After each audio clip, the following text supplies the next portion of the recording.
চট্টগ্রামের পটিয়ায় বাস থেকে নামিয়ে এক স্বর্ণ ব্যবসায়ীর ৬৫ ভরি স্বর্ণ ও টাকা ছিনতাই হয়েছে।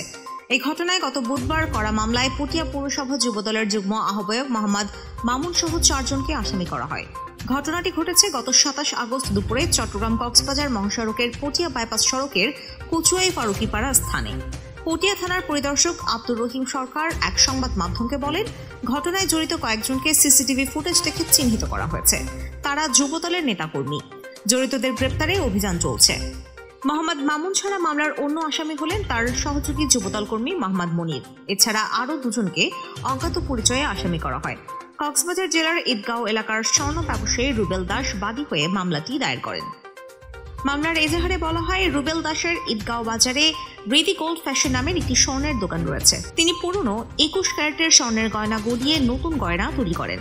এরই ধারাবাহিকতায় গত ২৭ আগস্ট সকালে তাদের দোকানের কারিগর রূপন দাস ২১ ক্যারেটের ৬৫ ভরি স্বর্ণ নিয়ে নতুন ডাইস তৈরির জন্য পূর্বে বাসে করে চট্টগ্রাম শহরে আসছিলেন।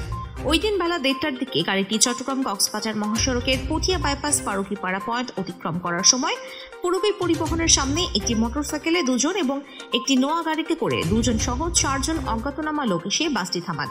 বাসটি থামলে এ সময় তারা ৪ জন বাসটিতে উঠে কারিগর রূপন দাসের আসনের সামনে গিয়ে বলতে থাকেন তিনি ছাত্রলীগের কর্মী। ৪ থেকে ৫ জনকে খুন করে পালিয়ে যাচ্ছেন। এ কথা বলার সঙ্গে সঙ্গে তাকে কিল ঘুষি মারতে থাকেন। টেনে হিঁচড়ে বাস থেকে নামিয়ে ফেলেন। নোয়া গাড়িতে তুলে গামছা দিয়ে চোখ বেঁধে ফেলেন তার। চলন্ত নোয়াতে এক পর্যায়ে তারা গলায় ছুরি ধরে রূপন দাসের সঙ্গে থাকা ব্যাগে ২১ ক্যারেটের ৬৫ ভরি স্বর্ণ, একটি মুঠোফোন, ২ ভরি ওজনের রূপার ব্রেসলেট ও নগদ ৫,৭০০ টাকা ছিনিয়ে নিয়ে যান। পরে চোখ বাঁধা অবস্থায় রূপন দাসকে নোয়া থেকে নামিয়ে দেওয়া হয়। জানতে চাইলে পটিয়া পৌরসভা বিএনপির সদস্য সচিব গাজী আবু তাহের বলেন, তাদের দলের নেতাকর্মী যদি কোনো অপকর্মে যুক্ত থাকার প্রমাণ পাওয়া যায় তাহলে দলের ঊর্ধ্বতন কর্তৃপক্ষের মাধ্যমে কঠোর ব্যবস্থা নেওয়া হবে। কেউ দলের নাম ব্যবহার করে ছিনতাই সহ কোনো ধরনের অপকর্ম করলে দলে তাদের স্থান নেই। ইতিমধ্যে দলের ভারপ্রাপ্ত চেয়ারম্যান তারেক রহমান স্পষ্ট ভাষায় বিএনপির সর্বস্তরের নেতাকর্মীদের তা জানিয়ে দিয়েছেন।